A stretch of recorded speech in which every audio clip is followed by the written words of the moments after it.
네, 여러분, 최근에 지역 농협에서 이자 10%대 특판 적금을 판매했다가 뒤늦게 고객들한테 적금 가입을 해지해달라고 요청한 사건이 있었습니다. 줬다 뺏은 셈인데 실제로 상품에 가입했던 소비자들의 실망이 큰 상황입니다. 또 이번 사태로 인해서 특판 예적금에 대한 신뢰도도 추락하고 있는데요. 그래서 오늘은 예적금 특판 상품이 뭔지 한번 알아보려고 합니다. 일단은 문제가 된 예적금 특판 상품이 뭔지부터 해서요. 이런 사건이 왜 벌어진 건지, 그리고 앞으로 예방할 수 있는 방법은 없는지 등등 정리를 해보겠습니다.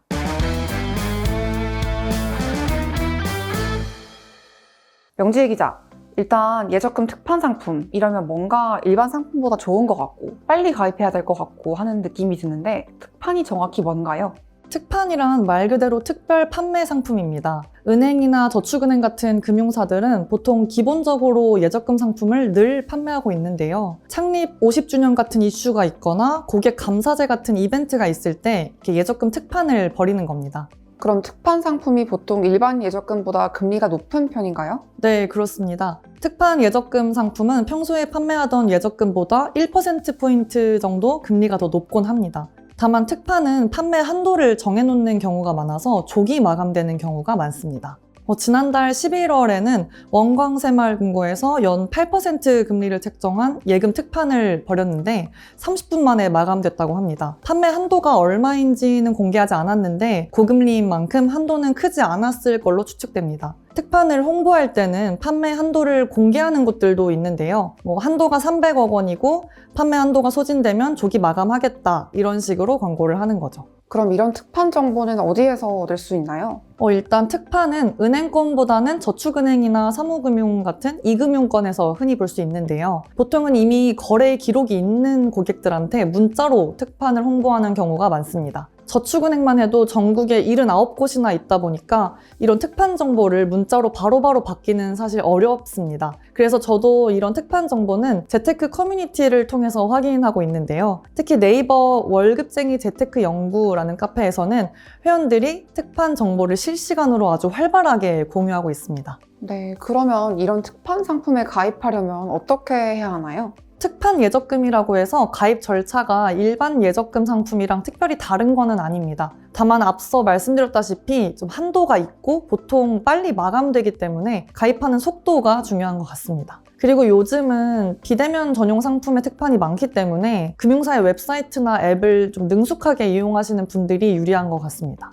최근 신협에서는 비대면 전용 예적금 특판을 하면서 판매 개시 시간을 미리 공지하지 않는 곳들도 있었는데요. 그래서 새벽 2시에 갑자기 특판이 열린다든가 해서 밤을 새워가면서 이 신협 앱을 켜두고 특판 개시를 대기하는 분들도 계셨다고 합니다. 그런데 이렇게 새벽에 갑자기 개시해도 2분 만에 한도가 끝나서 마감될 정도로 인기가 많곤 합니다. 새벽 2시까지 기다렸는데 그렇게 마감되면 좀 허무할 것 같아요. 네, 맞습니다. 사실 1, 2분 만에 마감될 정도니까 가입하려고 대기했다가 실패하시는 분들은 좀 우울해 하시기도 하더라고요. 이렇게 공을 들여서 높은 경쟁률을 뚫어야지 특판 상품에 가입할 수 있는 건데 지금 이렇게 겨우 가입을 해놨더니 일부 지역 농협에서는 가입을 취소해달라고 해놓은 상태인 거죠? 네, 맞습니다. 지금 사건은 영세한 규모의 단위 농협과 신협에서 고금리 적금 특판을 비대면으로 열었다가 너무 빠르게 수천억 원이 몰리니까 고객들한테 가입을 해지해달라고 요청한 그런 상황입니다.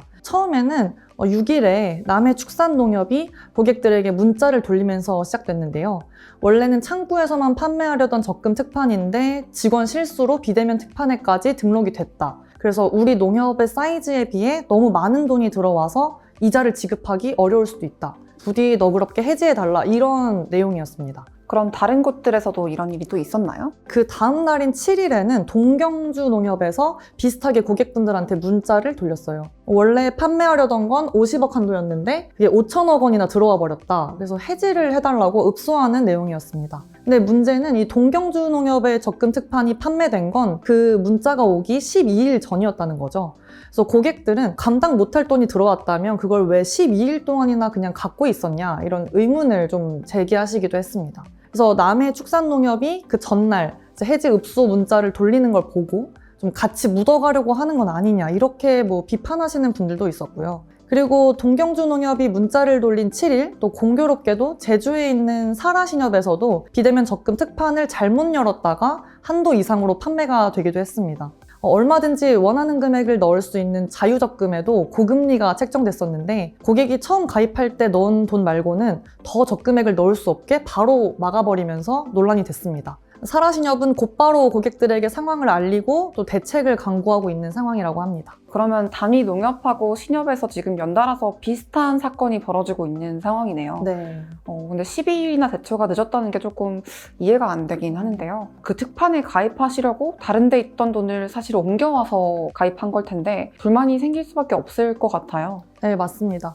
특히 좀 상호금융사는 신뢰 기반으로 운영이 돼야 하는데 이런 초유의 사태로 좀 신뢰가 많이 떨어지는 건 어쩔 수 없을 것 같습니다. 근데 한 가지 궁금한 게 사실 고객들은 이런 요청을 받아도 적금을 해지할 의무는 없지 않나요? 사실 지역 농협이 감당하기 힘들 정도로 돈이 몰렸다고는 하지만 이미 판매가 된 건 어쩔 수 없는 거고 계약상 고객들의 잘못은 없는 것 같은데요? 네, 사실 그렇죠. 고객들한테 해지 의무가 있는 건 아닙니다. 말 그대로 금융사의 읍소, 부탁인 셈인데요. 실제로 남해축산농협의 적금 특판에 가입하셨던 분들 중에 40% 정도만이 그 문자를 받고 해지하신 걸로 아직까지는 알려집니다. 그러면 만약에 고객분들이 해지를 다들 안 하시면 어떻게 되는 거죠? 이자를 감당 못하면 그 해당 지역 농협이 망할 수도 있는 건가요?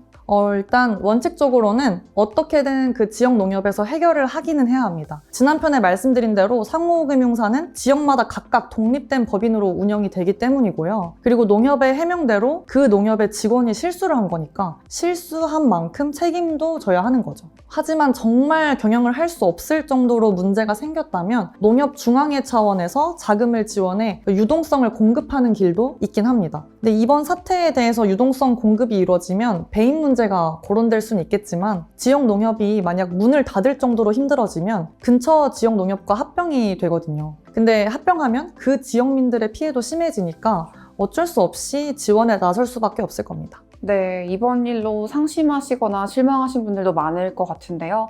사실 저도 금융사가 상품을 판매했다가 고객분들한테 직접 해지를 요청한 이런 사건 처음 들어보는데 그럼 이 같은 일이 발생한 어떤 근본적인 이유는 뭘까요? 일단 앞서 말씀드렸다시피 그 단위 농협에서 직원이 실수로 적금 특판을 잘못 등록했다 이렇게 설명을 하긴 했는데요. 단위 농협이 각자 독립적으로 운영하면서 자율성 갖고 있다 보니까 한 직원이 실수를 했을 때 그걸 걸러낼 어떤 장치가 없었던 것 같기도 합니다. 그래서 농협 중앙회나 신협 중앙회는 협회 차원에서 이런 재발 방지 대책을 좀 마련하겠다고 약속한 상황입니다. 네, 다행이네요. 근데 그럼 아직 재발 방지 대책이 뭔지 구체적으로는 공개되지 않은 상황인 건가요? 네, 일단 아직은 논의 중인 단계라고는 하는데요. 아무래도 자율성을 많이 부여했던 부분을 좀 중앙회 차원에서 특판을 등록할 때 한 번 더 확인하는 그런 장치를 마련한다든지 이런 식으로 좀 가닥이 잡힐 걸로 보입니다.